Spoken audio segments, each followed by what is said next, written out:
Lungan ang bagsak ng top 3 most wanted person provincial level na may kasong rape by sexual assault ng RA 7610.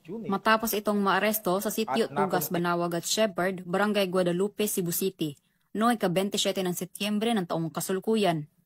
Kinilala ni Police Major Mark Eric C. Papong, Station Commander ng Police Station 9 Cebu City Police Office, ang suspect na si alias Mel, 35 anyos, na residente ng naturang lugar.